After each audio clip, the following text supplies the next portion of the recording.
The Dakota Territory sun hung merciless and white in the August sky as Tokala crouched among the cottonwoods beside Elk Fork River, his Winchester rifle trained on 3 armed men, holding a young mother captive in the shallow waters below. 28 winters had taught him patience in the hunt, but the woman's desperate whispers carried on the wind made something primal stir in his chest, and the same protective fury he'd felt when soldiers had taken his sister Ayanna 2 years past, never to return. "Stop your blubbering, woman," growled Greasy Pete, the largest of the outlaws. His unwashed hair hung in greasy strings around a face that bore the pockmarks of both disease and violence. "Conrad's expecting prime merchandise at Thunder Valley before the month's out, and you fit his requirements perfect." The auburn-haired woman couldn't be more than 25, her blue calico dress torn at the shoulder and stained with trail dust and rougher handling. She clutched an infant son against her chest with protective desperation, trying to shield him from the men's predatory stares. The baby's fevered coughing echoed off the canyon walls, a sound that twisted Tokala's jaw tight with controlled rage. "Deputy Harry's got the timing right," said the rifleman, a twitchy man, whose nervous glances toward the tree line suggested hunter's instincts that made him dangerous. "Boss wants fresh stock before the miners get too restless. This one's perfect young healthy breeding stock, plus a babe to keep her docile." Deputy Hatchet Harry Mitchell adjusted his tarnished badge with the satisfaction of a man who'd long ago stopped pretending to serve justice over profit. Everyone in Dakota Territory knew his true loyalties lay with Conrad Blackwood's mining operation rather than territorial law. "Mine boss pays triple for mothers with children," Harry said with cruel calculation. "They don't fight back when you're holding what they love most." He stepped closer through the water, making the woman back deeper into the current. "What's your name, darling? Might as well get acquainted." "Leonora," she whispered, her voice barely carrying over the river's murmur. "Please, my baby is burning with fever. He needs medicine, not..."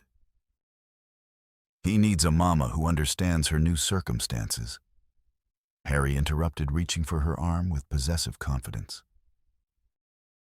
Tokala's rifle spoke first, and the crack echoing off canyon walls like thunder. The bullet creased Harry's scalp just deep enough to draw blood and send his hat spinning into the current. All 3 men whirled toward the sound, weapons rising, but the Lakota warrior was already shifting position through cover he'd memorized during long minutes of observation. "The woman and child are under my protection." Tokala called in carefully measured English, his accent thick but his meaning unmistakable. He emerged from shadow like something conjured from the land itself, rifle steady on Harry's chest, his buckskin shirt decorated with traditional beadwork that marked him as one of Chief Wikasa's band. "Ayanna," he thought with fierce purpose, "I could not save you, sister, but I will save these 2. Red Devil's got us in his sights." Pete swung his shotgun toward the trees, spraying lead that shredded cottonwood bark where Tokala had been standing. "Not for long," Harry snarled, drawing his Colt with practiced speed. "Drop that savage, then we'll take our sweet time teaching him some respect." The firefight erupted in a thunderous symphony of gunpowder and ricochets. Tokala's second shot punched through the rifleman's shoulder, spinning him into the shallows with a scream that scattered birds from their roosts. Pete's shotgun blast came close enough to burn powder across Tokala's cheek, but the warrior was already moving, using the river bend's natural cover to close distance, while keeping the captives between himself and the outlaws. Harry's return fire came fast and accurate. The deputy might be corrupt, but he could shoot.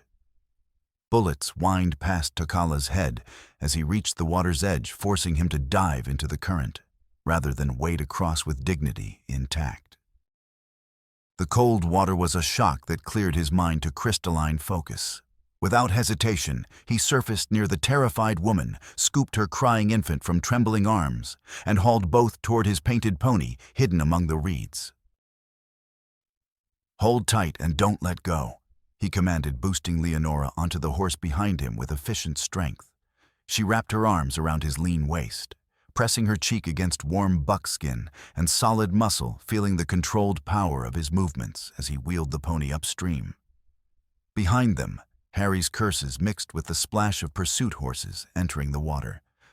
But Tokala knew channels and shallows that no white man had ever mapped. During their desperate flight through water that sometimes reached the horse's belly, Leonora caught the scent of pine smoke and sage in Tokala's black hair. Her hands pressed flat against his chest for balance, felt the steady rhythm of his breathing even as bullets whistled overhead.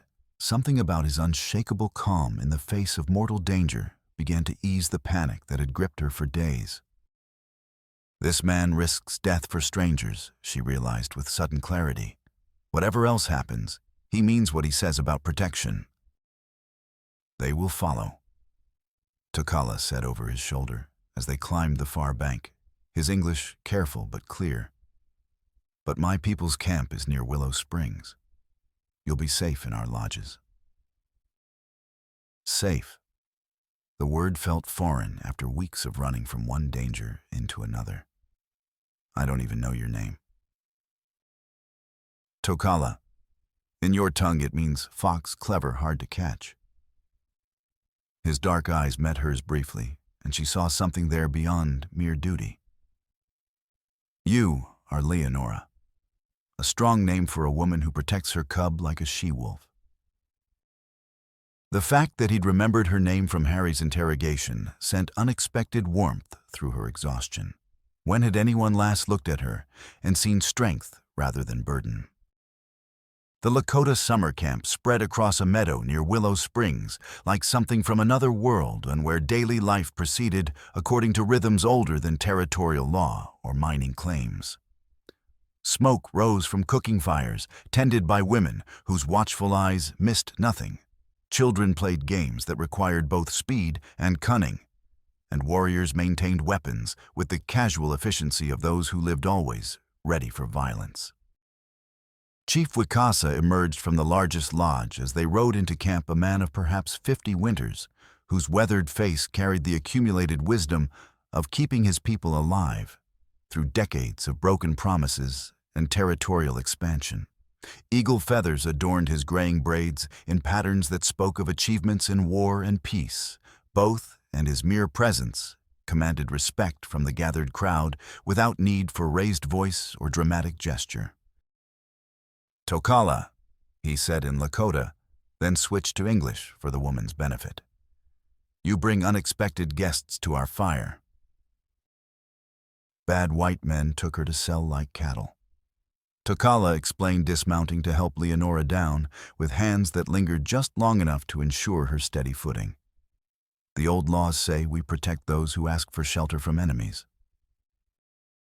Murmurs rippled through the watching crowd, some voices approving of traditional hospitality, others uncertain about the complications that sheltering whites might bring. Relations with settlers had grown increasingly tense as wagon trains crossed hunting grounds and miners poisoned streams with their diggings. Leonora stood unsteadily beside the painted horse, still clutching her baby, her gaze moving between assembled faces with obvious apprehension. Despite exhaustion and fear that made her hands tremble, she managed a respectful nod toward the chief. "Thank you for your kindness," she said with quiet dignity. "I have nowhere else to turn, no one else who might help." Wikasa studied her for a long moment, noting genuine gratitude in her voice and the fierce protectiveness with which she held her child. Here was no arrogant settler demanding rights or services, but a mother asking for the mercy that civilized people offered to those in desperate need. "The laws of hospitality are sacred among our people," he announced to the crowd with finality that brooked no argument. "This woman and her son are guests under our protection. Anyone who would harm them dishonors the spirits of our ancestors and the teachings of generations." An elderly woman stepped forward from the gathered crowd, Winona, the chief's sister and respected medicine woman, whose knowledge of healing herbs and birth mysteries made her invaluable to the band. She examined the baby with gentle but expert hands, frowning at his labored breathing and the flush of fever across his small face. "This little one burns with sickness," she said in accented but clear English, learned from years of trading with frontier doctors who respected her skills. "Bring them both to my lodge quickly before the fever takes deeper hold."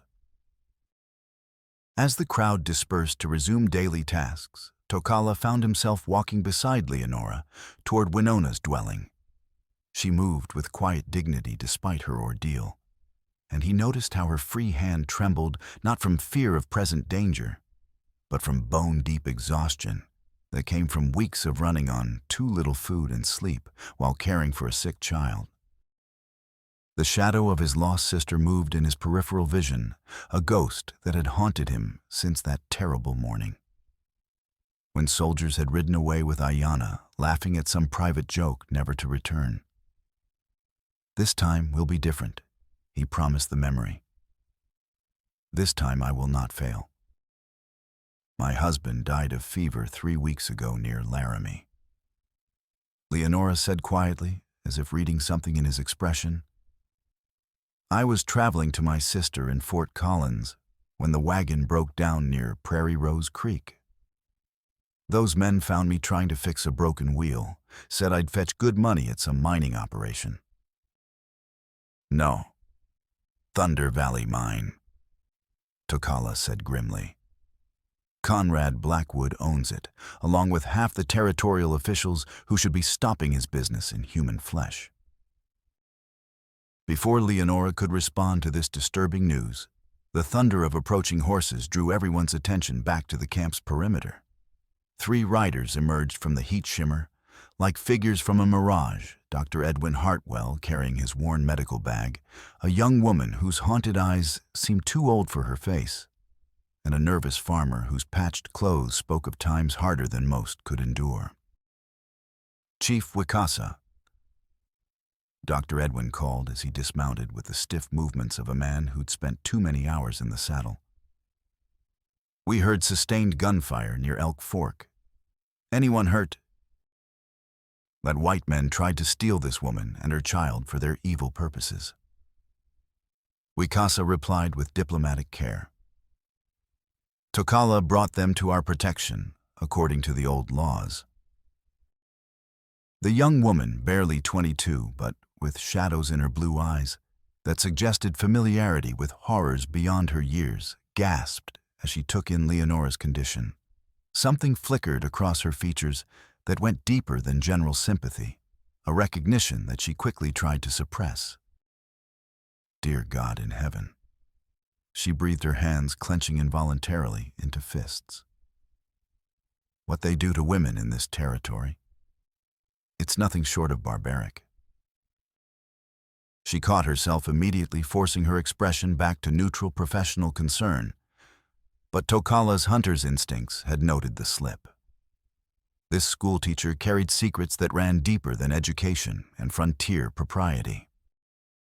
"I'm Beatrice Morrison." She continued more steadily, extending a work-roughened hand to Leonora. "I teach school here in Willow Springs. This is Walter Brennan. He farms east of town with his son Timothy." Walter shifted uncomfortably in his saddle sweat, beating his forehead despite the morning's relative coolness. Something about his nervousness went beyond simple concern for strangers, suggesting currents of worry that had nothing to do with Leonora's plight. "Ma'am, I don't mean to question your word," he said with obvious reluctance. "But sometimes women get confused about what actually happened when they're upset and frightened." The suggestion hung in the air like gun smoke, ugly and insulting. Tokala stepped protectively closer to Leonora, his hand dropping to rest on his knife handle in a movement too subtle for casual observation, but unmistakable to anyone who understood violence. "I was kidnapped by those 3 men," Leonora said with quiet steel, her exhaustion replaced by indignation at having her word questioned. They told me I was being taken to Thunder Valley Mine, that someone named Conrad would pay good money for a woman with a young child. Dr. Edwin's weathered face darkened considerably at this confirmation of his worst suspicions. Conrad Blackwood's been sending requests to territorial authorities for months, asking for domestic workers to service his mining operation. The officials have been conveniently blind to his recruitment methods. Beatrice went pale at mention of the mine, her hands trembling before she caught herself and forced them steady. "You're safe now," she said with fierce conviction that carried more emotional weight than simple sympathy could account for. "We won't let them take you back to that place. I swear it on everything I hold sacred." The intensity of her promise made both Tokala and Leonora study the young teacher more carefully. What experiences had taught her to speak with such personal knowledge of Conrad's operations? As if summoned by their conversation about pursuit and capture. Dust appeared on the horizon, a line of riders approaching at speed that spoke of purpose rather than casual travel. The peaceful camp transformed instantly as women gathered children with practiced efficiency and men checked weapons that were never far from reach in this contested land. "Whatever happens next," Tokala said quietly to Leonora, positioning himself so his body blocked any clear shot at her and the baby. "Remember that you choose your own path. Fight or run, stand or hide. I'll support whatever decision you make." She met his dark eyes, seeing unwavering resolve there, mixed with something deeper, a promise that went beyond temporary protection to something approaching partnership. "I choose to trust you," she said simply, and felt something shift inside her chest at the words. Without conscious thought, he reached out to steady the fussing baby, his calloused fingers brushing against Leonora's wrist in the process. The brief contact sent an electric current between them that had nothing to do with danger and everything to do with recognition. Two people discovering they fit together in ways neither had expected. Deputy Harry led his reinforced posse into the camp, like an avenging angel twisted by corruption, his scalp wrapped in blood-stained bandages and his face contorted with rage that made him genuinely frightening. He reined his horse hard enough to make the animal dance nervously foam, flecking its bit as it responded to its rider's violent mood. "Chief Wickasaw," he bellowed across the sudden silence that gripped the camp. "You're harboring stolen property that belongs to legitimate creditors. Hand over that woman and her bastard child, or by God, I'll torch every lodge in this heathen camp." The threat crackled through the air like lightning, transforming the peaceful gathering into something balanced on the knife's edge of violence. Lakota warriors stepped forward with weapons ready, but not yet raised a show of strength that stopped just short of provocation while making their capabilities unmistakably clear. Wicasa walked calmly forward to meet the deputy, his dignity intact, despite facing superior numbers and the real threat of bloodshed that could destroy his people's fragile peace with territorial authorities.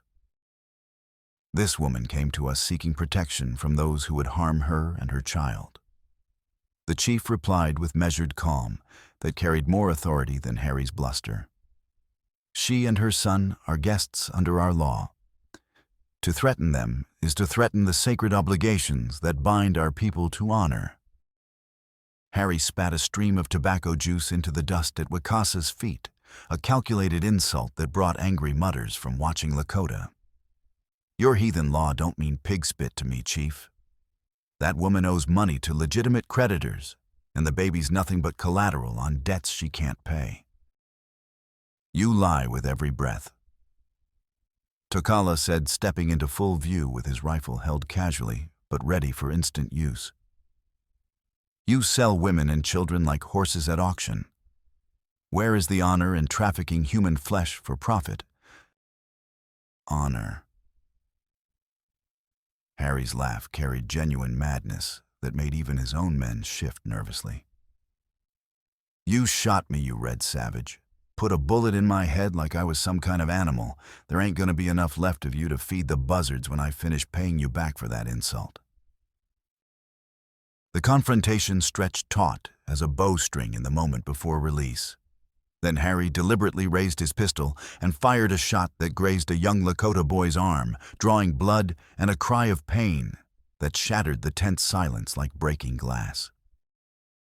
"Well, that's just a taste," Harry shouted over the sudden chaos.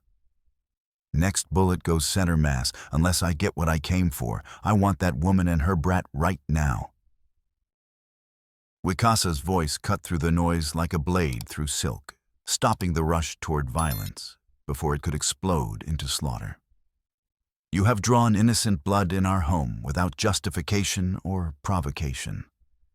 This violates every treaty, every understanding between our peoples. Leave immediately or face consequences that will reach beyond this moment." But Tokala was already moving his hunter's instincts, reading the situation with crystalline clarity. If shooting started in earnest, too many innocents would die in the crossfire, and Leonora would still end up in chains regardless of the carnage. Better to remove the prize from the battlefield entirely. "Come with me now," he murmured to Leonora, taking her elbow with gentle but insistent pressure. Quickly and quietly while their attention is elsewhere. She understood immediately, following him toward the river, while angry voices rose behind them in escalating confrontation. They slipped away during the shouting, wading into the cold current that had sheltered their first escape, while using willow branches and riverside boulders for concealment from watching eyes. "Water's freezing," Leonora gasped as the current reached her waist, making her clutch the baby closer to share what warmth she could provide. Without hesitation, Tokala moved to her side and pulled her against him, sharing his body heat as they navigated the treacherous footing together. "Stay close," he murmured, his breath warm against her ear in the chill air. "The cold won't hurt you if we keep moving and share warmth." The unexpected intimacy of their position, her body pressed against his solid warmth as they moved downstream through water that sometimes reached their chests, made them both intensely aware of each other in ways that transcended mere survival. When she stumbled on a moss-covered stone hidden beneath the surface, his arm circled her waist to steady her, the protective gesture sending heat racing through her despite the frigid water. "Easy now," he said softly, his voice rough with something beyond concern for her safety. "I've got you secure. Trust me to see us through this safely." The simple promise spoken with such quiet confidence, while surrounded by danger, made something tight in Leonora's chest finally begin to loosen. When had anyone last offered her protection without expecting payment or submission in return? They emerged from the water near Dr. Edwin's clinic as shouting erupted behind them. Harry had apparently abandoned his standoff to organize a more systematic search. The doctor's building sat solidly on Willow Springs' main street, its windows glowing with lamplight, even in broad daylight, promising warmth and medical care for her fevered son. Dr. Edwin himself met them at the back door, having taken the faster road route to reach town ahead of the confrontation's resolution.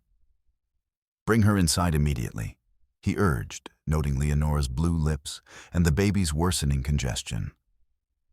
"Beatrice has water heating and dry clothes ready." The clinic's warmth enveloped them like a blessing after the river's chill. Dr. Edwin immediately began examining the infant with gentle expertise, while Beatrice helped Leonora change into borrowed garments that smelled of soap and safety. But Leonora noticed the young teacher's hands trembling as she worked, and how Beatrice carefully avoided looking at certain medical instruments arranged on the examination table. "His breathing is congested, but not critically so," Dr. Edwin announced after completing his assessment. "The fever is responding to cooling, and a few days of warmth and rest should clear his lungs completely. The real challenge is keeping you both safe while he recovers his strength." Harry won't abandon his pursuit easily, Beatrice said with odd intensity, her knuckles white as she gripped her coffee cup. The porcelain rattled against the saucer, betraying nerves that went deeper than general concern. He makes too much money from Conrad's business arrangements to let one prize escape his net. What kind of business exactly? Leonora asked, though she dreaded hearing the details spelled out in clinical terms. Human trafficking on a scale that reaches across 3 territories, Tokala said with blunt honesty. Conrad Blackwood takes women and children, breaks their spirits through systematic abuse, then sells them to mines brothels and private buyers who prefer their property without fight left in it. Beatrice's cup clattered to its saucer as her face went ashen, a reaction so extreme that both Tokala and Leonora stared at her with growing concern. The young teacher's breathing became rapid and shallow, and for a moment she looked ready to either flee or collapse entirely.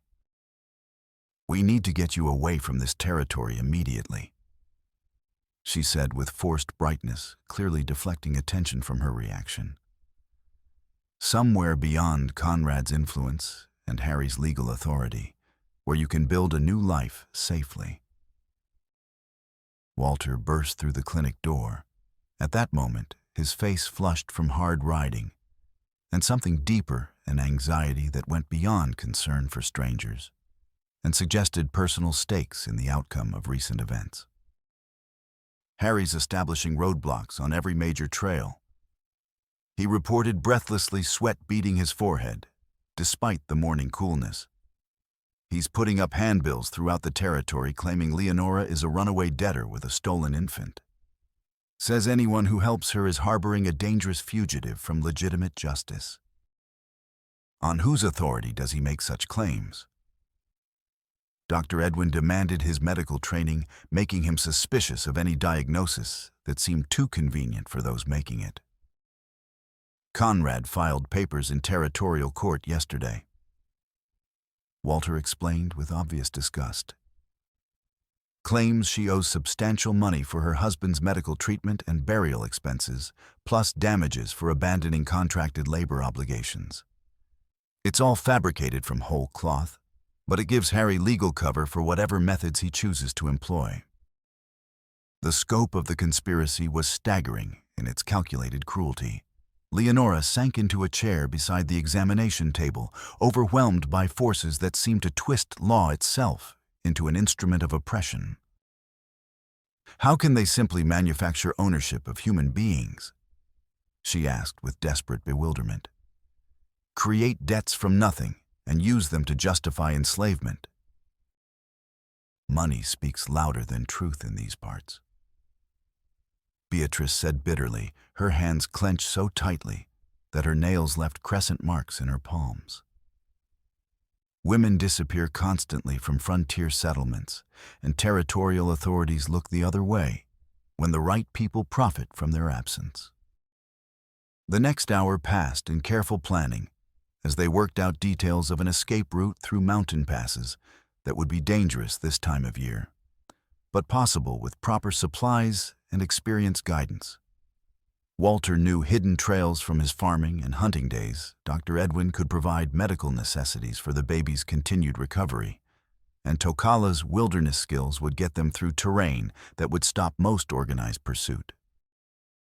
"When do we attempt the crossing?" Leonora asked, surprising herself with how steady her voice remained despite the magnitude of what they were contemplating. "Tonight, when the moon is dark," Tokala decided after considering various options. "Harder to see our movements, but also more difficult for trackers to follow our trail come morning." As the others dispersed to gather supplies and make final preparations, Tokala lingered beside Leonora's chair while she nursed her son in the clinic's peaceful warmth. Something about watching her tend to the child with such gentle competence made his chest tight with emotions he hadn't expected to feel for a white woman, or perhaps for any woman given how thoroughly Ayana's loss had convinced him that caring only led to helpless grief. You show remarkable courage under circumstances that would break most people," he said quietly, meaning every word. "Your son is fortunate to have a mother who fights so fiercely for his welfare." "I'm terrified every moment," she admitted without looking up from the baby's peaceful face. "But terror is just another enemy to fight, isn't it? Like hunger or cold or any other thing that threatens those we're sworn to protect." He nodded approvingly at this practical assessment.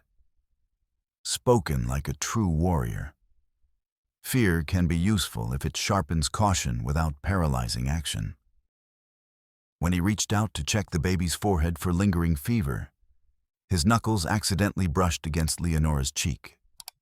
The gentle contact sent unexpected heat racing through both of them, a connection that went beyond physical attraction to something deeper and more dangerous.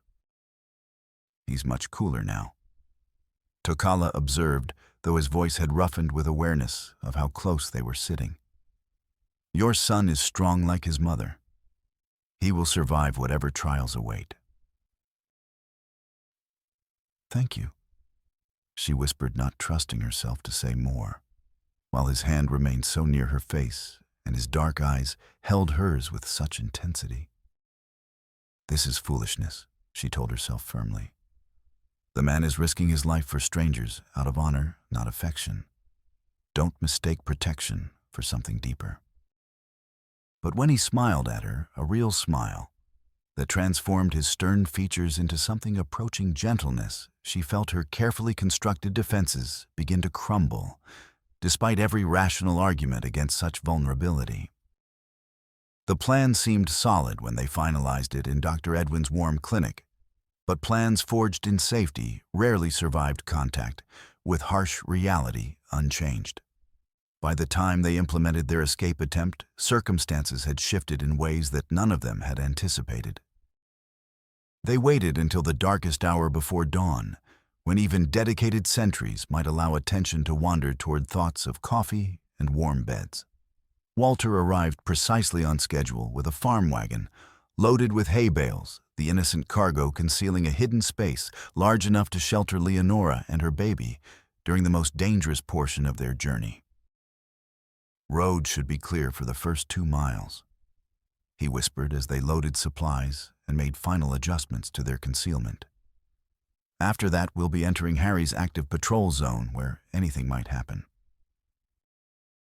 Tokala helped Leonora settle into the cramped hiding space among scratchy hay that smelled of summer fields and honest labor. The baby had been given another dose of Dr. Edwin's mild sleeping powder and rested peacefully against her chest, his breathing finally clear and unlabored. "Stay down no matter what occurs above you," Tokala instructed, covering them with canvas that would hide their presence from casual observation. "If shooting starts, protect the child first and worry about everything else afterward. Your son's safety is the only thing that matters." She caught his wrist as he started to turn away, her fingers tightening with desperate need for reassurance. "What about you? What happens if Harry's men get lucky with their aim?" "I'll manage whatever comes," he said. But she could read the truth in his dark eyes. He would die before allowing Harry to reclaim them, and they both knew the odds were not encouraging. The wagon creaked into motion with Walter driving, and Tokala riding alongside on his painted pony, all senses alert for the first sign of trouble. For nearly an hour, everything proceeded according to plan, and their wheels rolling steadily over dirt roads, while night birds called from darkness that provided perfect concealment. Then disaster struck without warning. A wheel hub, weakened by recent rough travel, chose the worst possible moment to crack and split. The wagon lurched violently to one side as the damaged wheel began to disintegrate, forcing Walter to fight for control while their cargo shifted dangerously. "Wheels coming apart," Walter shouted over the grinding noise of wood and metal failing under stress. "We have to stop before it throws us all." They managed to halt the wagon before complete disaster, But their situation had become desperate. The wheel was beyond field repair, leaving them stranded with dawn approaching, and Harry's patrols certainly closing in on their position. "How long to fix it properly?" Tokala asked, already scanning the surrounding terrain for defensive positions. "At least an hour with proper tools," Walter replied grimly. "Maybe 2 if we have to improvise everything."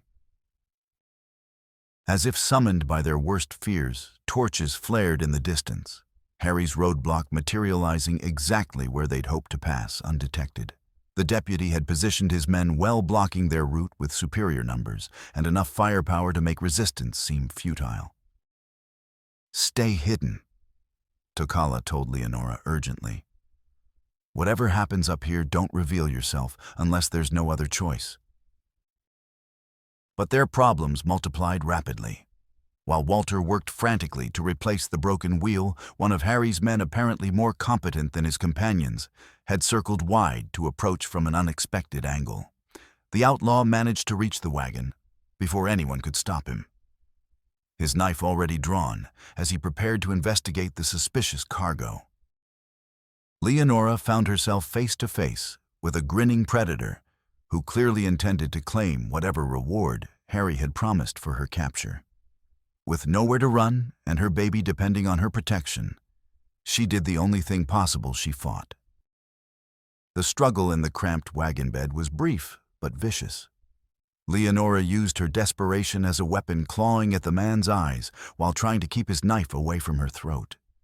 She managed to drive her knee into his groin hard enough to double him over, but his grip on the weapon remained strong. That's when the hay bale beside her exploded in a shower of dried grass and gunpowder.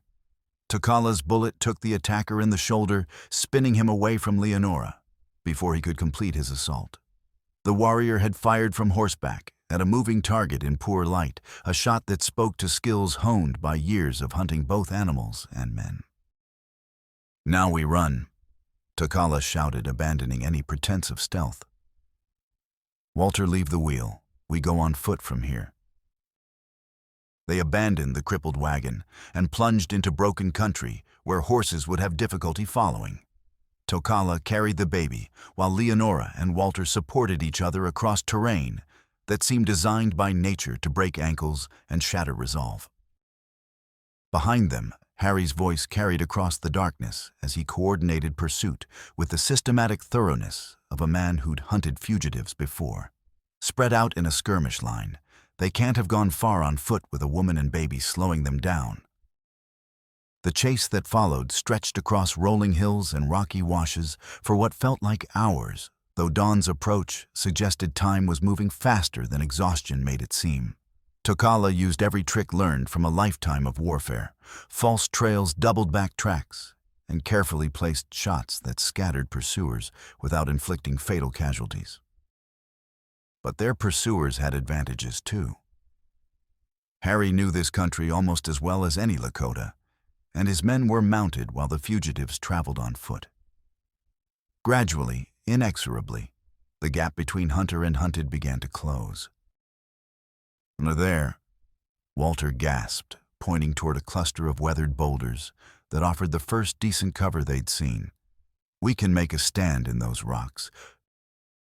They reached the natural fortress, just as Harry's men crested the ridge behind them, close enough now that individual voices could be distinguished in the shouted orders.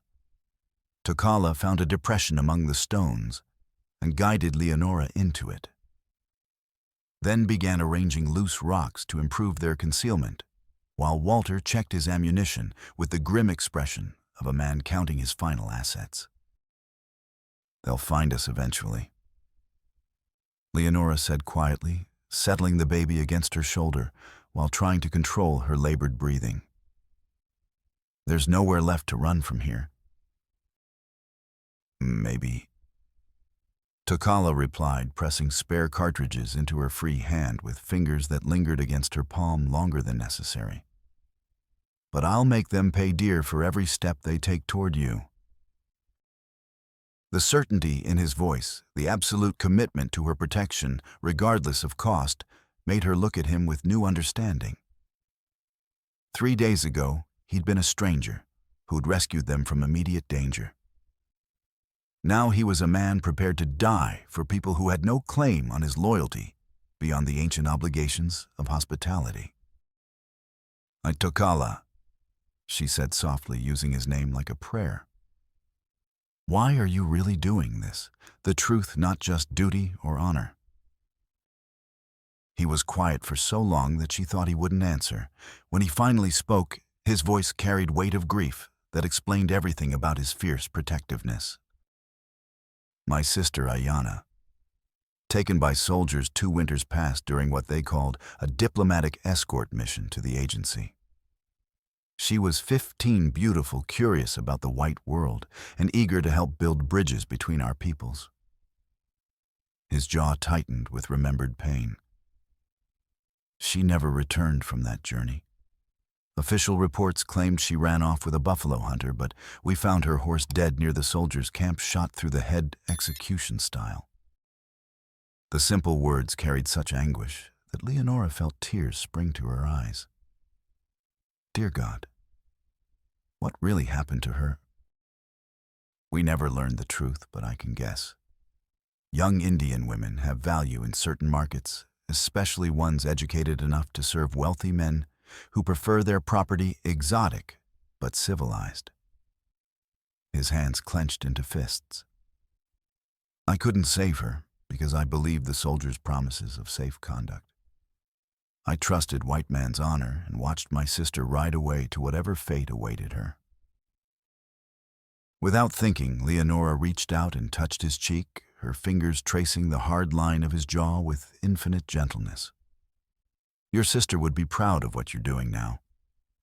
She'd understand that saving us doesn't erase what happened to her, but it honors her memory by preventing others from sharing her fate.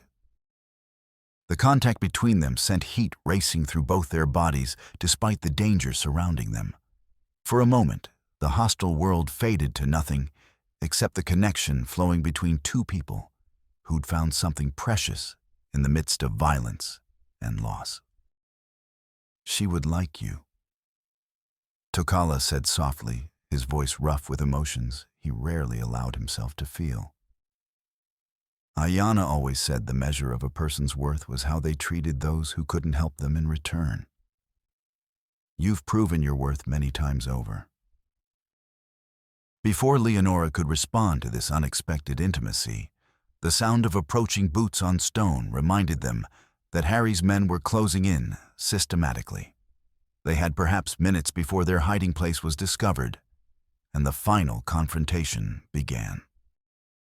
For what felt like hours, they listened to searchers combing the boulder field with increasing thoroughness. The outlaws came dangerously close, close enough to hear their breathing and the scrape of boot leather on rock. But Tokala's hunter's skills and carefully chosen position kept them concealed through the most intensive search. When the baby began to fuss, despite Dr. Edwin's sleeping powder finally wearing off, Leonora quietly offered him her breast, the familiar act of nursing providing comfort to both of them in their precarious shelter. As she fed her son while surrounded by men who would sell them both without hesitation, she found herself studying Tokala's profile in the growing light. There was something about his methodical preparation for violence, checking rifle action, counting ammunition, testing sight lines that spoke to character deeper than mere warrior training. He moved with the controlled precision of someone who understood that survival often depended on getting small details exactly right. But his gentleness when handling her baby revealed compassion that made him far more than just an efficient killer. "You're not protecting us simply from duty," she said with sudden insight. "There's something personal driving you, something beyond honor or hospitality obligations." Everything became personal the moment I saw those men holding you prisoner, he admitted quietly. Watching your courage as you shielded your son reminded me why some fights are worth whatever they cost. Some people are worth risking everything to save. The honesty in his words made her chest tight with feelings she hadn't expected to experience for any man. let alone a Lakota warrior whose world seemed so different from her own. But perhaps their differences mattered less than their similarities. Both had lost people they loved. Both understood that protection sometimes required violence. Both were willing to sacrifice comfort for principles that most people abandoned when seriously tested. The sun was well up when Tokala finally deemed it safe to move from their hiding place. Harry's men had given up their systematic search and departed to follow cold trails that would lead them hours in the wrong direction. But the respite would be temporary at best. "Where can we go now?" Leonora asked as they prepared to abandon the shelter that had kept them alive through the night. Every road seems blocked, every trail watched by his patrols. The schoolhouse, Tokala decided after considering their limited options. Beatrice Morrison will help us. And it's the last place Harry would expect to find fugitives hiding. Sometimes the most obvious refuge is also the safest. They made their way across broken country toward Willow Springs, moving carefully to avoid skylines that might silhouette them against the morning sun. The white-painted schoolhouse sat on its low hill like a beacon of civilization. But they approached through natural cover with the caution of people who'd learned that safety was always temporary on the frontier. Beatrice appeared at the back window as they arrived, her face showing relief mixed with something that might have been guilt. "Thank God you're still alive," she breathed, helping them climb through into the building's blessed normalcy. "When Walter returned alone this morning, we feared Harry had caught up with all of you." The schoolhouse interior showed evidence of hasty but thorough preparation: blankets arranged in the corner, food and medical supplies laid out on student desks, everything needed for extended hiding carefully organized. But it was Beatrice's behavior that caught Leonora's attention with growing concern. The young teacher moved with nervous energy that went beyond simple worry, constantly glancing toward windows as if expecting unwelcome visitors at any moment. Her hands trembled when she thought no one was looking, and she seemed to be fighting some internal battle that had nothing to do with their current predicament. "Now, how long have you been preparing this sanctuary for us?" Leonora asked, noting details that suggested planning beyond what their morning crisis could account for. "Since Walter returned 3 hours ago with news of your escape," Beatrice replied, but something in her tone suggested preparations that had begun much earlier. "I've been expecting something like this might be necessary." Tokala positioned himself by the front window with his rifle ready, scanning approaches with the systematic thoroughness of someone who'd learned to expect trouble from multiple directions. "Harry's men will eventually work their way back to town when their other searches fail. We can't remain here indefinitely without risking discovery." "Actually, we might have considerably more time than you think," Beatrice said with odd intensity, moving to her teacher's desk to produce a leather portfolio that she'd clearly been waiting to share. "Dr. Edwin made some remarkable discoveries last night during all the confusion surrounding your escape." She opened the folder with hands that trembled slightly, revealing handwritten copies of what appeared to be business ledgers, filled with entries in multiple hands and various inks. He managed to gain access to Conrad's mine office while Harry's men were organizing their pursuit. These are complete records of the trafficking operation. Leonora studied the documents with growing amazement and horror. Most entries seemed routine enough: equipment purchases, payroll records, or shipment tallies, but several items stood out with their deliberately vague terminology and unusually large cash payments to individuals identified only by initials. "Special procurement, prime, female merchandise, plus dependent," she read aloud from one particularly damning entry. "Payment to H. Mitchell for acquisition and transport services." This is from 4 days ago. H. Mitchell is Deputy Harry's full legal name.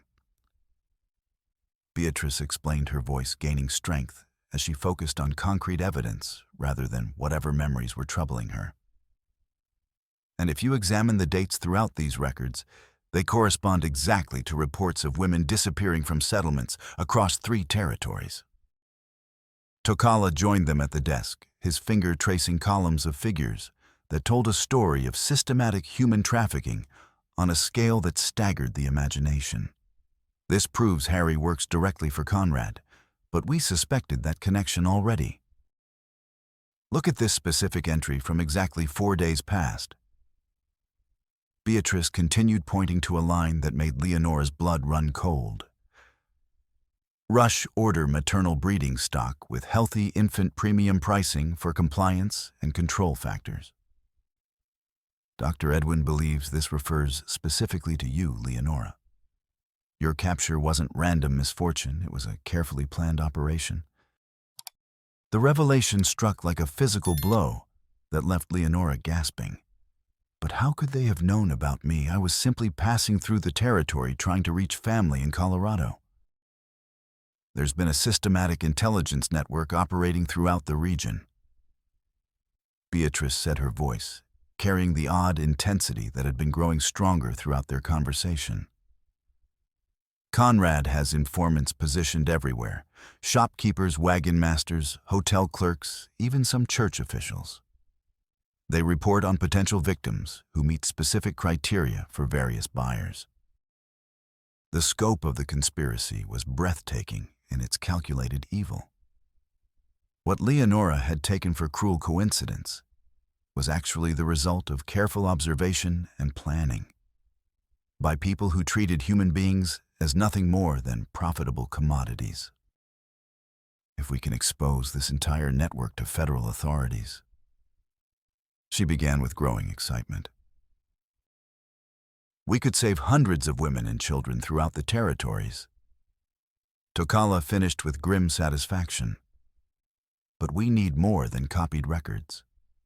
We need the original documents and testimony from survivors who can describe the operation's methods. Even as they discussed possibilities for justice, Beatrice was watching the windows with increasing agitation that went beyond reasonable caution. Something about her behavior troubled Leonora, the way she avoided direct eye contact. When discussing certain details, how her hands shook when she thought no one was observing her closely. Beatrice. Leonora said gently, setting down the ledger copies to focus entirely on the young teacher's obvious distress. There's something more you haven't told us about this situation, isn't there? Something personal that goes beyond general sympathy for trafficking victims. The direct question seemed to shatter whatever control Beatrice had been maintaining over her emotions. She sank into a student chair with the deflated posture of someone who'd been carrying an unbearable burden for far too long, tears beginning to stream down her face as carefully constructed defenses finally crumbled. I know Conrad's operation better than any copied ledgers can possibly reveal, she said in a voice that barely rose above a whisper. I know which guards can be bribed with liquor or promises which ones are completely loyal to Conrad, regardless of incentives offered. I know where he keeps his most damaging records, how he moves prisoners between facilities, what methods he uses to break resistance among new captives. The silence that followed her words was deafening. Tokala's hand moved instinctively toward his weapon, while Leonora felt pieces of a puzzle clicking into place with sickening clarity. The haunted eyes, the fierce reaction to trafficking discussions, the thorough preparation for their arrival. Sweet Mary preserve us, Leonora whispered as understanding dawned. You were there. You were one of his victims. 2 years ago, almost to the day. Beatrice confirmed through her tears. I was traveling to a teaching position in Denver when my stagecoach was attacked by what I thought were common bandits. But instead of robbing us and moving on, they selected me specifically and transported me to Thunder Valley for processing. Tokala leaned forward with careful gentleness, recognizing trauma that ran deeper than physical scars. How did you escape? Conrad's operation has a reputation for keeping tight control over valuable assets. Beatrice's smile carried bitter satisfaction mixed with memories that would never fully heal. I killed a guard who'd gotten careless. After 3 months of complete compliance, took his keys and whatever supplies I could carry, then ran into a November blizzard wearing nothing but a torn dress and determination. The simple recounting couldn't hide the incredible courage such an escape had required. To flee into a Dakota winter storm with minimal clothing and no clear destination spoke to desperation that had overcome every survival instinct. "You should have died from exposure within hours," Leonora said with awed respect for what the young woman had endured. "I nearly did. Probably would have, except..." Beatrice glanced toward the window with an expression that mixed gratitude with something deeper and more complicated. "A Lakota medicine woman found me half frozen in a snowbank about 10 miles from the mine. Brought me to Dr. Edwin without asking questions or expecting payment." Something in the way she said "medicine woman" made Tokala go very still, his hunter's instincts recognizing significance beyond the surface meaning of her words. "What was her name?" he asked with careful neutrality. "Winona. She told me it meant firstborn daughter in your language." Beatrice met his eyes directly for the first time since beginning her story. She mentioned having a nephew who'd lost his sister to white soldiers, said he carried guilt that wasn't rightfully his to bear. The confirmation sent shockwaves through Tokala's carefully controlled composure. His aunt had saved this woman's life, creating connections that ran deeper than coincidence or simple frontier hospitality. "There's more, isn't there?" Leonora said gently, recognizing that Beatrice's revelations had not yet reached their conclusion. "Something else Winona told you during your recovery." Beatrice was quiet for a long moment, clearly steeling herself for the most difficult part of her story. When she finally spoke, her words carried the weight of secrets that had shaped her entire adult life. "Winona told me about a daughter she'd had once long before she married into Wikasa's band. A child born from an encounter with a white trapper that hadn't been entirely consensual taken by missionaries, when it became clear the baby couldn't pass for full-blood Lakota in a world that demanded such distinctions."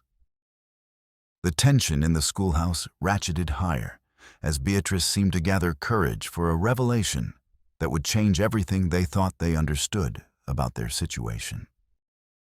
She described a birthmark on that lost child's shoulder, a crescent shape that looked like a new moon rising. Without words, Beatrice rolled up her left sleeve to reveal exactly such a mark on her pale skin. "My dear God in heaven." Leonora breathed, understanding flooding through her. "You're her daughter. You're Winona's lost child." Half Lakota, raised white and too frightened to tell her the truth, when she saved my life from Conrad's hell, Beatrice confirmed with anguish that had been building for 2 years. She looked directly at me during those weeks of recovery and never showed a flicker of recognition. Maybe she didn't want to see it, or maybe 20 years had changed me too much. But I knew from the moment she touched my face. I've always known somewhere deep inside where I truly belonged. The revelation transformed everything about their situation. Beatrice wasn't just a sympathetic schoolteacher with inside knowledge of Conrad's operation. She was family to the people who'd offered them protection, with intimate understanding of both worlds and personal reasons for wanting the trafficking network destroyed completely. "That's why you came to Willow Springs," Tokala said with dawning comprehension. "Not just to investigate Conrad's continued operations, but to be close to your birth mother without having to confront the pain of full recognition. And that's why I have detailed knowledge of exactly how to destroy his entire network." Beatrice said with new determination, her tears drying as purpose replaced despair. I memorized every aspect of the mine layout, every security procedure, every weakness in his system during those months of captivity. Everything we need to end this permanently. Before anyone could respond to this startling intelligence, the sound of multiple horses approaching at speed shattered their moment of revelation. Through the schoolhouse windows, they could see a large group of riders heading directly toward them with unmistakable purpose. That's not just Harry's usual patrol. Tokala observed grimly, counting at least a dozen mounted figures. That's Conrad himself leading what looks like his entire private army. Indeed, the mine owner sat his expensive horse like a man accustomed to absolute authority, his silver-trimmed saddle and tailored clothes, marking him as someone who profited handsomely from others' suffering. Behind him rode armed men whose hard faces spoke of violence as routine employment rather than reluctant necessity. "We can't fight those numbers in open ground," Beatrice said, but her voice carried resolve rather than defeat as she moved to her desk and produced a small stack of letters tied with faded ribbon. "But we don't have to. There's something else about Conrad's operation that even these ledger copies don't reveal." She handed the correspondence to Tokala, who scanned the contents with growing amazement. "These are from federal officials in Washington. Interior Department supervisors, Bureau of Indian Affairs administrators, even correspondence from War Department personnel. Conrad isn't just trafficking women and children for profit," Beatrice explained urgently as the riders drew closer. "Those letters show Conrad handing out bribes to officials, making up false stories about raids to get soldiers sent to move people off their land." The full scope of Conrad's conspiracy was staggering. Human trafficking was merely one component of a larger plot to steal native lands through systematic deception of federal authorities. "If these letters reached honest officials in Washington," Leonora began, "they'd hang Conrad for treason against the United States government." Tokala finished with savage satisfaction. "But first, we have to survive the next hour and reach people with authority to act on such evidence."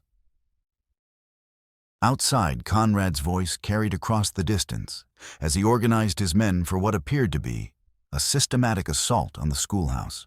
There was nowhere to run with such overwhelming force surrounding them and insufficient ammunition for any meaningful resistance. "The mine," Beatrice said suddenly, her voice carrying new urgency. "We have to reach Copper Gulch. That's where Conrad keeps the original documents that will prove everything: correspondence, shipping manifests, buyer contracts, financial records. And..." She hesitated, clearly struggling with painful memories. "And there are other captives being held there. Women who've been imprisoned for months, children taken as leverage against their parents' cooperation. We can't abandon them to whatever Conrad plans as retaliation for tonight's interference." "Lar, how do we reach the mine with Conrad's entire force blocking every route?" Leonora asked, though she was already beginning to understand that their teacher had resources none of them had suspected.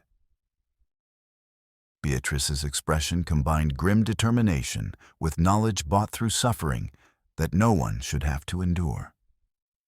"The same way I escaped 2 years ago through the storm drain system that connects various buildings to the old mining tunnels. Conrad never discovered those passages because they were built by the previous owner and aren't marked on any official plans." As Conrad's men finished surrounding the schoolhouse and began shouting demands for immediate surrender, they descended into the building's basement, where Beatrice revealed a concealed entrance behind stacked school supplies. The tunnel beyond was narrow and treacherous, carved through solid rock by miners following underground water sources that had shifted over the years. "Stay close and watch every step," Beatrice warned as they entered the passage with only Tokala's occasional match for illumination. "One misstep means a 50-foot fall onto rocks that will kill you instantly." The journey through the tunnel system became a nightmare of cramped spaces, dripping water, and absolute darkness, broken only by brief flares of light that revealed glimpses of their precarious path. Leonora clutched her baby close, while navigating treacherous footing by touch alone, trying to muffle his cries as they echoed ominously off stone walls. The underground passages seemed to extend forever, twisting and branching according to geological whims and the long-dead miners' pursuit of ore veins that had played out decades earlier. Water dripped constantly from somewhere above, and the air carried metallic tastes that spoke of deep earth and old violence. How much farther? Leonora gasped after what felt like hours of underground travel, her shoulders aching from maintaining protective posture around her son. We're approaching the mine's lower levels now, Beatrice replied, though her voice carried new tension that suggested complications ahead. But I should warn you, if Conrad is as paranoid as I remember, he'll have guards positioned even in areas that seem secure. As if summoned by her words, voices began echoing from somewhere ahead, men talking in the casual tones of bored sentries who expected no trouble from their current assignment. The sound meant their escape route was blocked by armed opponents who would certainly raise alarms if they detected intruders. Tokala moved forward to scout the situation, returning minutes later with intelligence that confirmed their worst fears. 3 guards at the tunnel exit, all armed and alert. They're positioned where they can observe anyone approaching from our direction. Can we find an alternate route around them? Leonora asked quietly.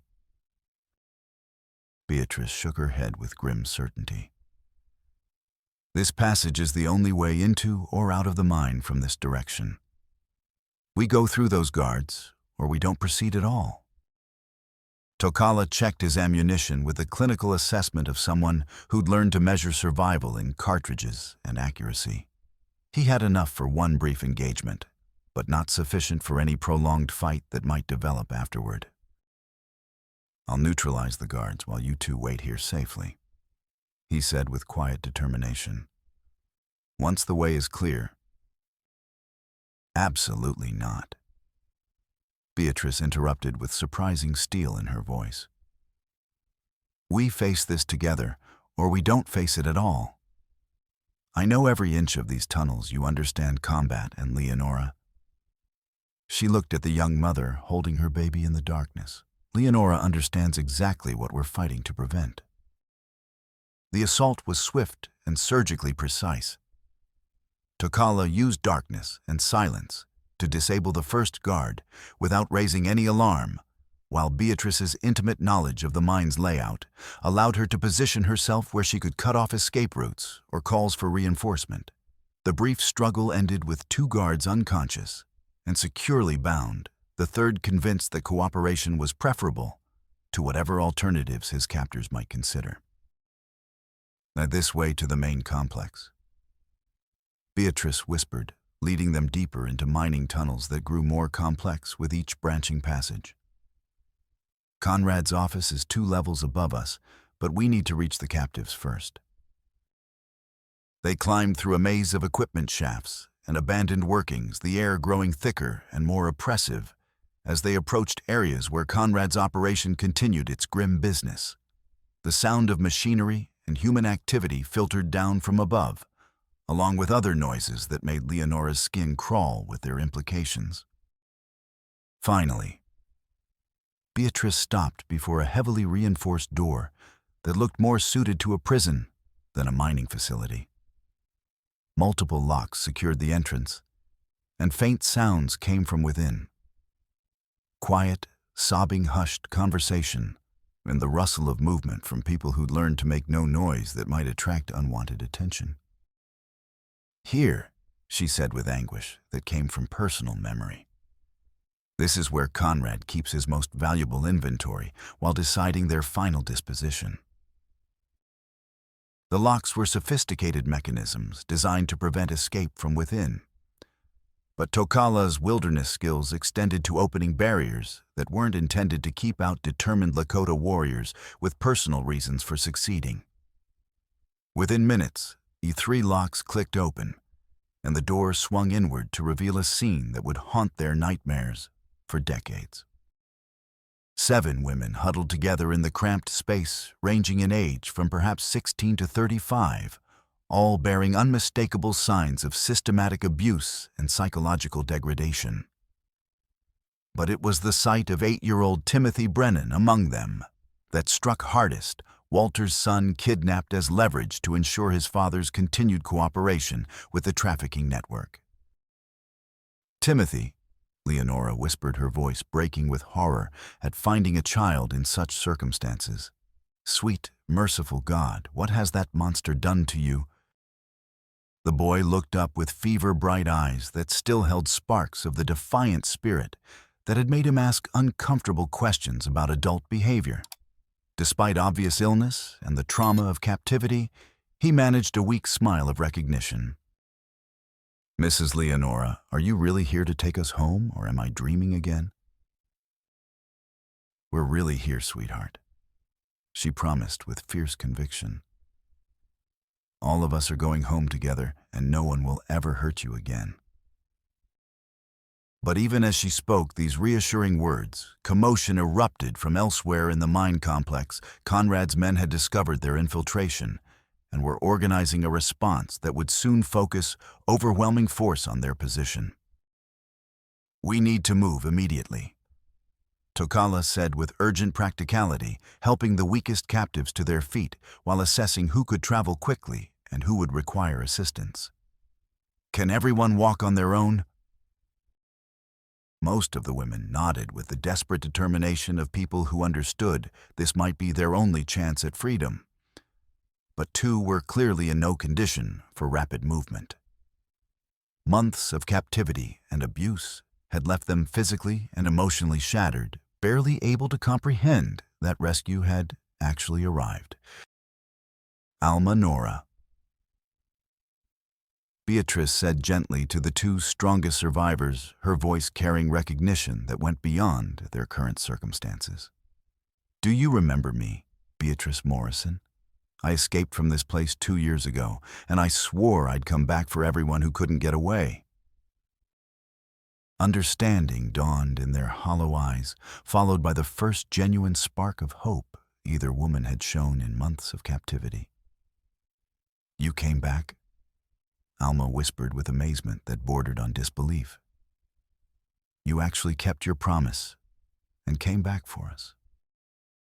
"No one gets abandoned," Beatrice said with absolute conviction. "Not ever. That's a promise I make to every woman who survives Conrad's hell." They made their way toward Conrad's office through mine passages that were rapidly filling with armed searchers responding to discover of the security breach. The storm that had been building throughout the day finally broke overhead with devastating fury, sending torrents of rainwater down the main shaft and turning already dangerous conditions potentially lethal.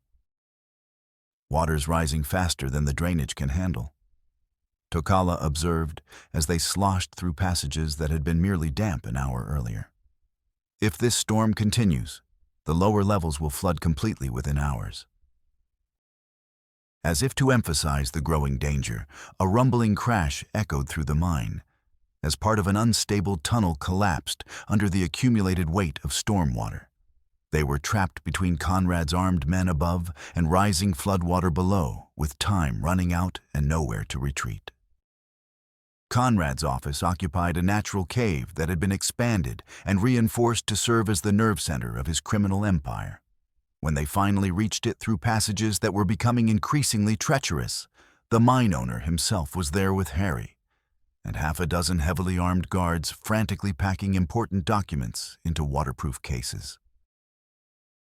"Well, well," Conrad said with cultured menace as they appeared in the doorway, his expensive clothes and silver hair marking him as someone who profited handsomely from others' degradation. "Miss Morrison returns to her former accommodations, and she's brought friends to share the experience." Harry's scarred face twisted with rage when he spotted Timothy among the rescued captives, his damaged scalp still bandaged from Tokala's earlier marksmanship. That boy belongs to me by blood, he snarled with possessive fury.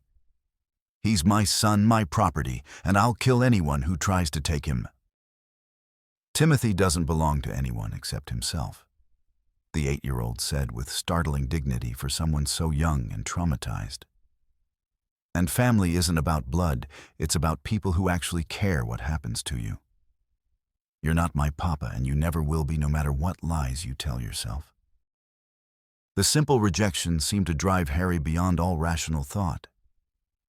He drew his gun with murder blazing in his eyes, but Tokala was already moving. The two men crashed together in the confined space, fighting for control of the weapon, while water poured through widening cracks in the rock walls around them. The struggle was brutal and desperate. Harry fought with the fury of a man whose elaborate schemes were crumbling, while Tokala brought skills honed through years of warfare, and the desperate need to protect people who become precious to him. They rolled across the cave floor, each trying to gain advantage while the pistol wavered between them. "The office safe," Beatrice shouted over the sounds of combat and rising water. Behind the main desk combination is his daughter's birthday, May 15th, 1851. Leonora spun the dial with desperate precision, while gunfire and hand-to-hand combat raged around her.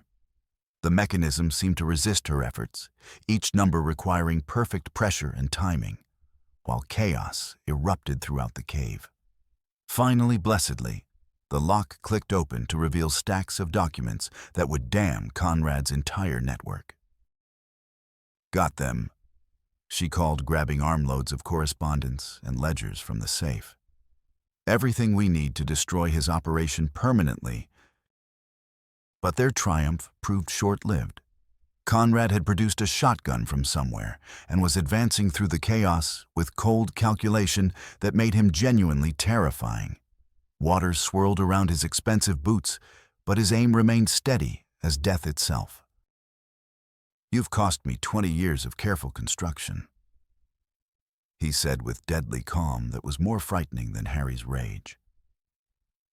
"Built this operation from nothing, created networks that span 3 territories, established relationships with buyers from California to New York. Time to pay the full price for that destruction." The shotgun roared in the confined cave, its blast deafening in the stone-walled space. Beatrice cried out and spun against the wall, clutching her shoulder where buckshot had torn through flesh and muscle. Blood began seeping between her fingers, but her eyes remained alert and blazing with anger that went deeper than physical pain. "Beatrice." Leonora started toward the wounded teacher, but Tokala's desperate shout stopped her movement. "Avin, the whole structure's failing." Indeed, the combination of stormwater and structural damage from Conrad's excavations was causing catastrophic collapse throughout this section of the mine. Huge chunks of rock began crashing from the ceiling. As the office started disintegrating around them, water levels rising so rapidly that escape might become impossible within minutes. "Emergency exit." Beatrice gasped through her pain, pointing toward what appeared to be solid stone, but which concealed a passage known only to those who'd studied the mine's original construction. Behind the false wall leads directly to the main shaft. They plunged through the hidden passage as Conrad's office imploded behind them, and the mine owner's screams cut short by tons of falling stone and rushing water. The emergency tunnel was barely wide enough for single-file movement, and rising flood made every step treacherous beyond description. "Keep moving," Beatrice urged, despite her wound, using her uninjured arm to guide the weakest captives through gaps that seemed impossibly narrow. "This passage connects to the main lift system. We can reach the surface if we don't get trapped by the flooding." The journey became a nightmare race against rising water that threatened to drown them all in the collapsed tunnels. They had to lift the rescued women through openings barely 2 feet high, while flood waters swirled around their legs with increasing force. Leonora found herself working beside Tokala in perfect synchronization, each anticipating the other's movements as they struggled to save lives in conditions that would have challenged experienced miners. At one point, the weakest captive, a woman named Sarah, who'd been held longest and suffered most, lost her footing in the rushing current and was swept toward a side passage that led to certain death in the mine's deepest levels. Without hesitation, Tokala plunged into the torrent after her, his warrior's strength allowing him to fight the current long enough to grab her outstretched hand. But the effort left him battered and exhausted, barely able to maintain his own footing as Leonora and Beatrice pulled both of them to safety. Almost there. He gasped, water streaming from his hair as they helped Sarah regain her breathing. Main shaft is just ahead. We can make it if we stay together. They emerged into the mine's central well to find it partially flooded, but still offering access to the surface through damaged equipment that could be jury-rigged into working condition. Tokala's wilderness engineering skills combined with Beatrice's knowledge of the mining machinery to create an improvised lift system that could handle their numbers. "Can you manage the ropes with your shoulder wound?" Leonora asked as they prepared to evacuate the first group of survivors. "Have to," Beatrice replied through gritted teeth, her face pale from blood loss, but her determination unshakable. These women have endured too much suffering to die in a flooded hole in the ground. One by one, they lifted the captives toward daylight and safety, while water continued rising around their feet. Timothy went up clinging to Alma's back, his fever-bright eyes never leaving the rescue operation below until he reached the surface. The other women required careful handling due to their weakened condition, but gradually everyone reached safety, except the three who'd organized the rescue. "Your turn now," Tokala said to Leonora as they prepared the final ascent, water reaching their waists and still climbing. "Together or not at all," she replied firmly, echoing Beatrice's earlier words. "That's been our way from the very beginning of this ordeal." As they climbed toward blessed daylight, water pouring from their clothes and exhaustion weighing every movement, Leonora realized something fundamental had changed between her and Tokala. They'd begun as strangers thrown together by circumstances beyond their control, but they were emerging as partners who'd been tested by every form of danger and proven stronger together than either could have been alone. The world above ground had transformed dramatically during their underground ordeal.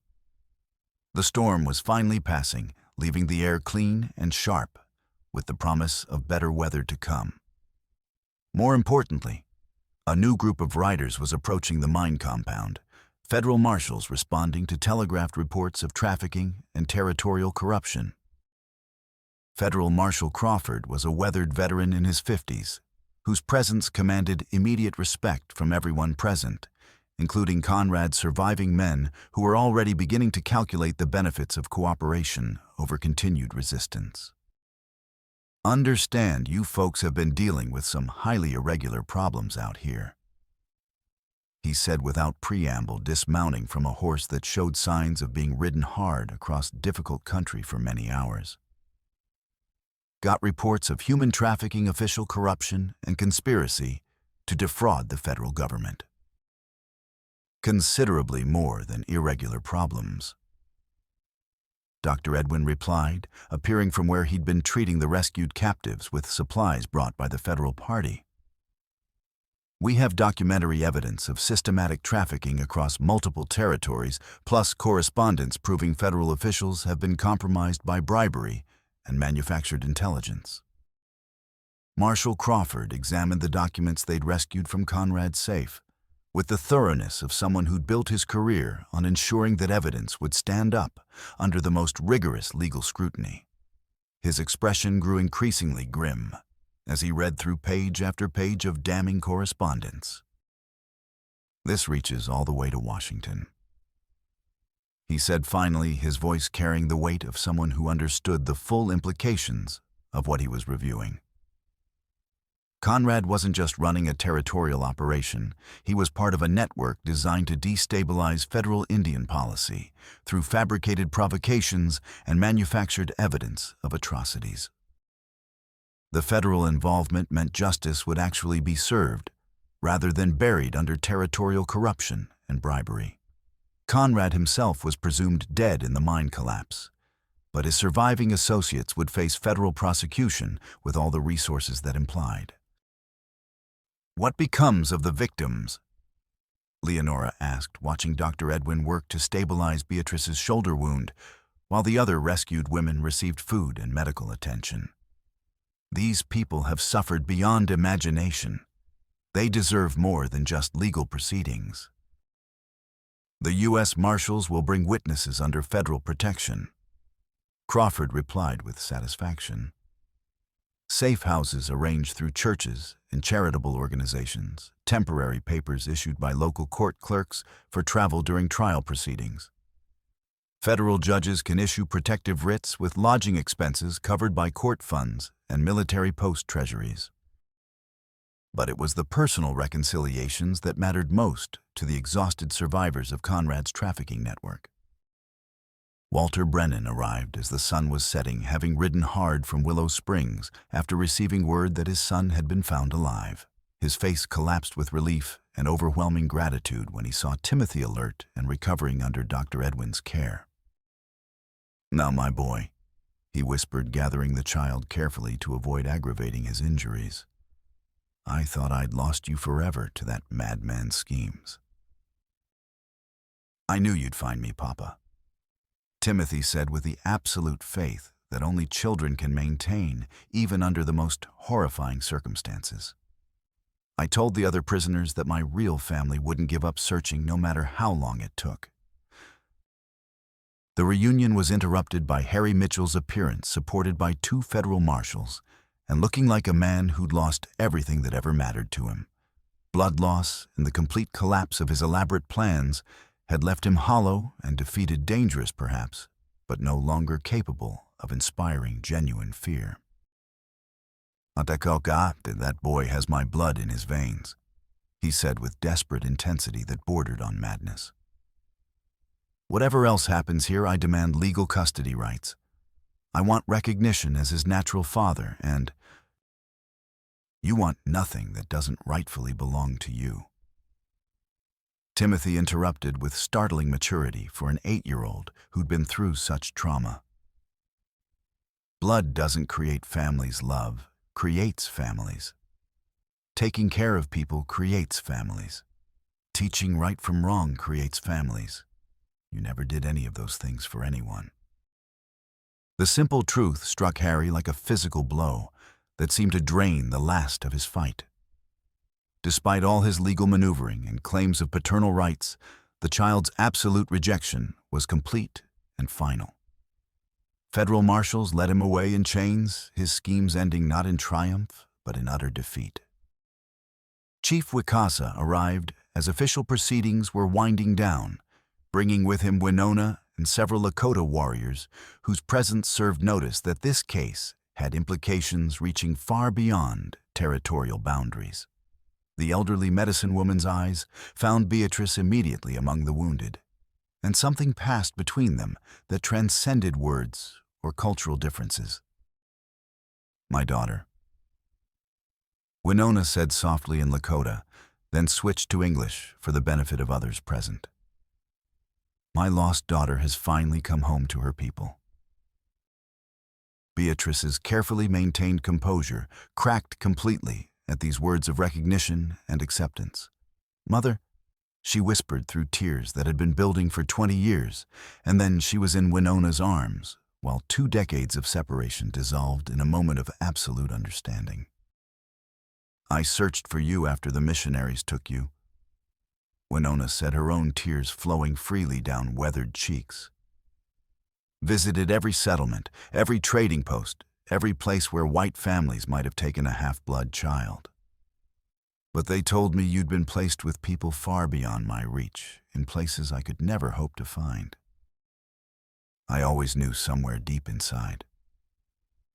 Beatrice replied, her voice muffled against her mother's shoulder. Even when I couldn't prove the connection, I knew I belonged somewhere else. And when you saved me from freezing in that snowbank, I wanted so desperately to tell you the truth about who I was. You weren't ready then, Winona said with a gentle wisdom that had made her respected throughout the territory. Sometimes we must become who we're meant to be before we can safely return to where we began our journey. As federal marshals concluded their preliminary investigations and prepared to transport prisoners and evidence back to Denver for formal proceedings, the survivors of Conrad's network found themselves facing uncertain but genuinely hopeful futures.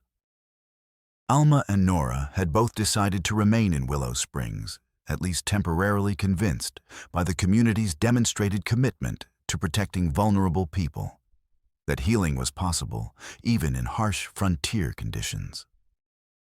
I want to learn proper reading and arithmetic, Alma told Beatrice during one of their conversations while recovering from her ordeal.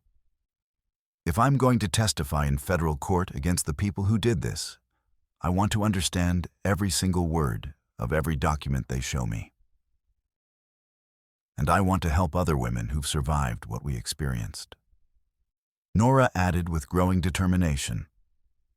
Dr. Edwin says he can teach me medical skills, ways to recognize and treat injuries that don't always show on the surface, but take longest to heal.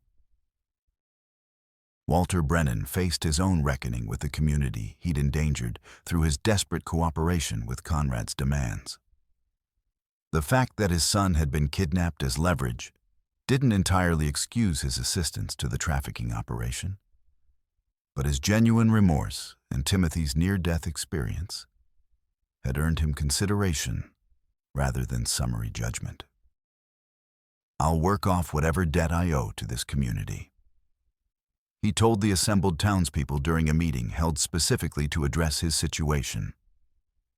However long it takes, whatever work needs doing, I won't ask for forgiveness I haven't earned through actions rather than words. The response was mixed, but generally supportive, particularly after Dr. Edwin stepped forward as an unexpected advocate for Walter's character. Walter's testimony helped break Conrad's entire network, the doctor pointed out with practical wisdom. His guilt and desperation made him a more effective witness than someone with nothing personal at stake. Sometimes redemption comes through facing consequences rather than avoiding them. But it was the deepening relationship between Tokala and Leonora that provided the most hopeful sign that something beautiful could emerge from the wreckage of Conrad's evil empire. She found him beside the creek that provided Willow Springs with its life-giving water, cleaning his rifle, with the methodical care of someone who understood that survival often depended on maintaining tools in perfect working condition. The weapon had saved their lives multiple times during the past few days, but now it seemed more like insurance against future troubles than preparation for immediate violence. Thinking about returning to your people's camp? She asked, settling beside him with David sleeping peacefully in her arms after his first truly restful night since their ordeal began. Actually, I'm thinking about where home really is, he replied without looking up from his maintenance work. Chief Wicasa tells me the territorial government wants to establish a permanent liaison office here in Willow Springs, a place where both settlers and Lakota can bring disputes for fair resolution, rather than letting them escalate into violence. That sounds like tremendously important work, she said, though something in his tone suggested personal implications beyond professional opportunities.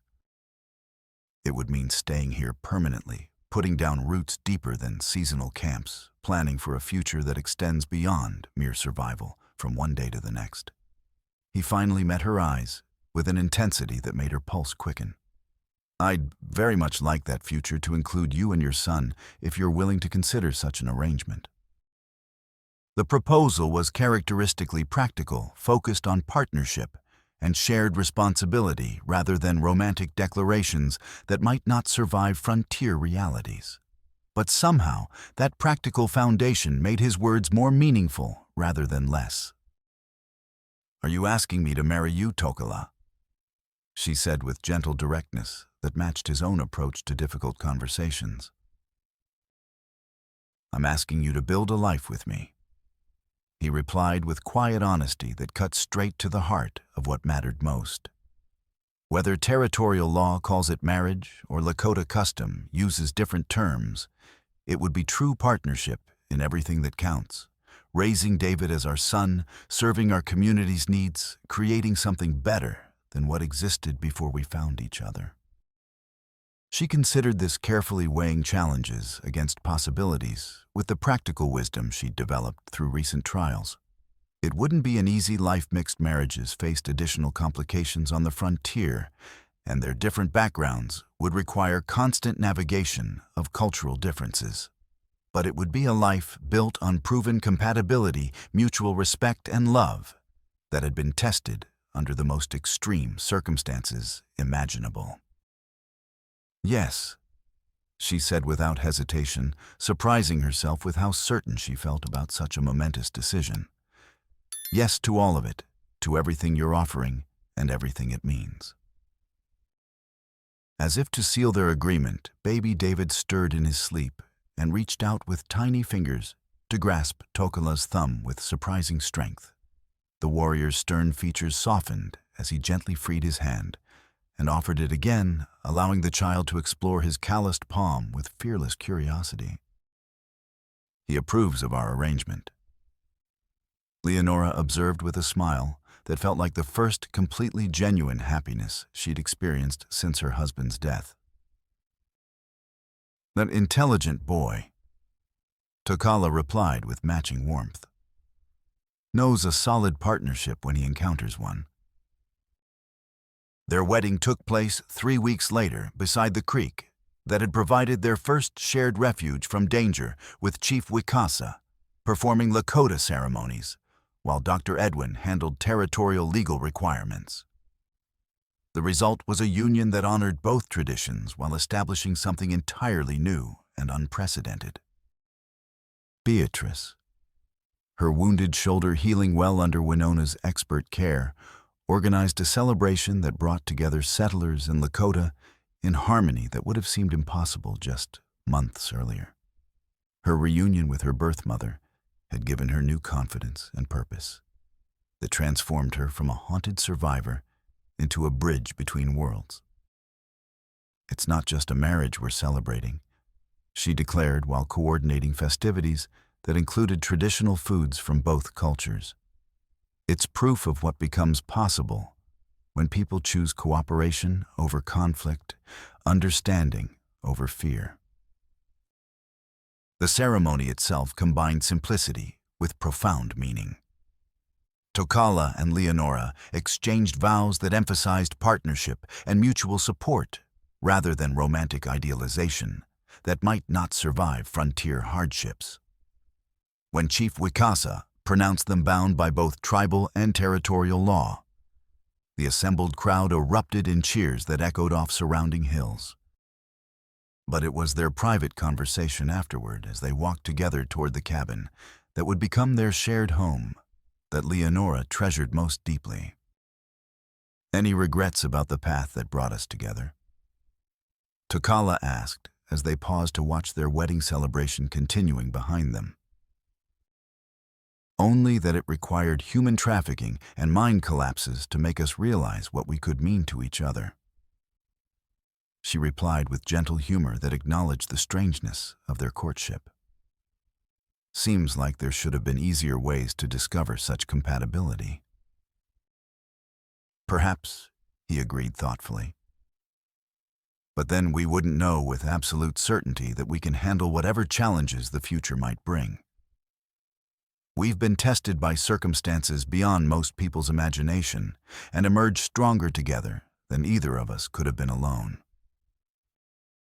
Looking into his dark eyes, she saw her own thoughts reflected complete confidence that they'd survived trials that would have destroyed weaker partnerships proving their bond could withstand anything the frontier might demand of them.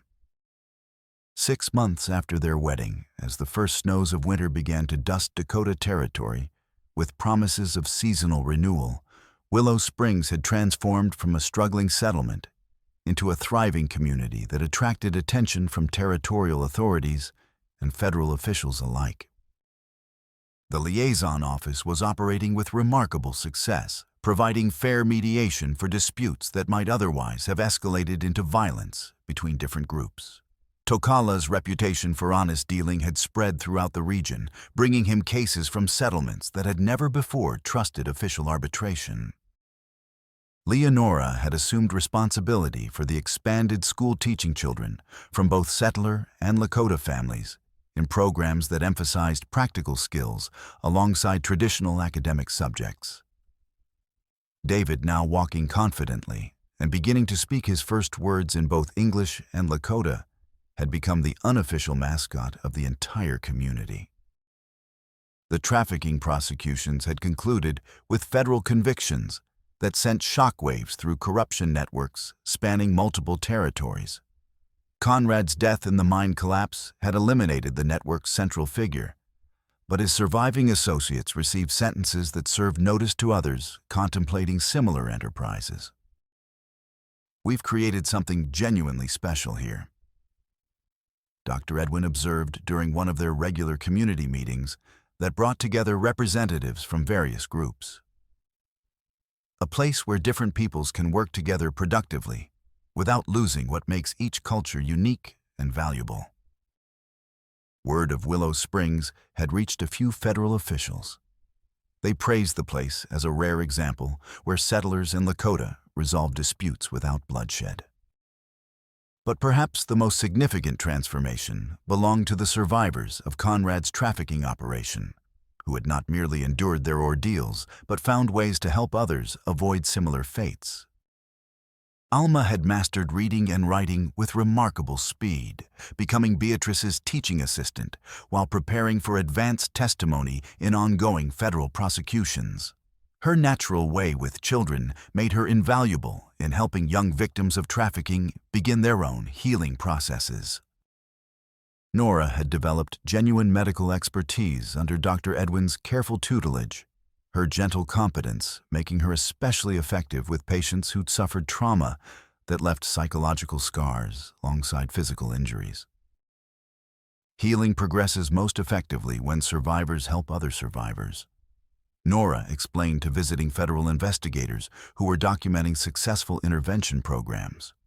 Someone who's personally experienced such trauma can recognize subtle signs, understand unspoken fears, and provide precisely the kind of support that makes recovery possible rather than merely theoretical.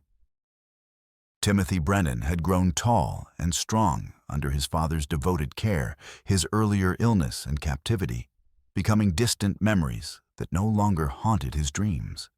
His relationship with Walter had deepened through their shared ordeal, creating bonds that transcended simple blood relations to encompass genuine mutual affection and respect. "Papa," he said one evening as they worked together in their restored garden, "I'm grateful that Bad Man wasn't really my father. But even if he had been, it wouldn't have mattered in the end. You're the one who stayed when things got dangerous and frightening." The wisdom contained in that simple observation would guide Walter's understanding of family relationships for the remainder of his life. As winter deepened around their comfortable cabin, Leonora found herself reflecting on the extraordinary journey that had brought her to this unexpected happiness. A year ago, she'd been a desperate widow, fleeing across hostile territory with a dying baby completely dependent on strangers' mercy for survival itself. Now she was a married woman with meaningful work, a growing family, and an integral role in building something unprecedented on the American frontier. The transformation seemed almost miraculous when viewed from the perspective of her current security and contentment. "Do you ever wonder what might have happened if we'd never encountered each other that morning by the river?" she asked Tokala one evening as they sat before their fireplace, David sleeping peacefully in his cradle nearby, while snow fell softly outside their windows. I believe we would have found each other eventually, regardless of specific circumstances. He replied with the thoughtful consideration that characterized his approach to important questions. Perhaps not that exact day or location, but somehow, somewhere. Some partnerships seem too essential for mere chance to prevent or create. Looking around their modest but thoroughly comfortable home, furnished with careful attention to both frontier practicality and Lakota aesthetic traditions that reflected their blended heritage, Leonora felt only profound gratitude for the unexpected grace that had transformed desperate flight into the foundation of genuine happiness. Outside their warm refuge, snow continued falling on landscape where she'd once fled in terror from men who saw her only as profitable merchandise. Now it was truly home, the place where she discovered that survival alone wasn't sufficient, that it was possible to build something genuinely worth surviving, for something that honored both individual dignity and community welfare. The territorial records would eventually show their marriage as one legal formality among many others processed during that busy period of frontier development. But the real testament to their partnership lay in the thriving community they'd helped create, where victims had become protectors, where different peoples had chosen cooperation over conflict, and where the radical notion that every human being deserved safety and dignity had taken deep root in seemingly barren soil. In years to come, Willow Springs would indeed serve as a model for other frontier communities throughout the expanding American West. David would grow up genuinely bicultural, equally comfortable with Lakota traditions and territorial law, eventually becoming a bridge between worlds that had too often seen only differences where similarities might have flourished. But all such future achievements lay beyond their current knowledge. For now there was only this perfect moment, a family safe and warm in their home, surrounded by a community that had learned to find strength in diversity rather than threat in difference. Sleeping peacefully under vast Dakota skies, where different peoples had discovered they could share the same dreams of security, prosperity, and hope for generations yet to come. Federal Marshal Crawford's final report filed in Denver that winter and eventually forwarded to Washington. Authorities captured the broader significance of what they'd accomplished together. The Willow Springs experiment demonstrates conclusively that cooperation between different populations is not only possible but profitable for all parties involved. Rather than treating cultural differences as sources of inevitable conflict, this community has successfully transformed such differences into complementary strengths. The resulting stability and prosperity should serve as a model for territorial development policies throughout the American West. But perhaps the most eloquent testament to their success was far simpler, the sound of children's laughter echoing across snow-covered ground, mixing English words with Lakota phrases as they played games that honored both traditions while creating something entirely new, something that belonged completely to the future they were building together with each passing day.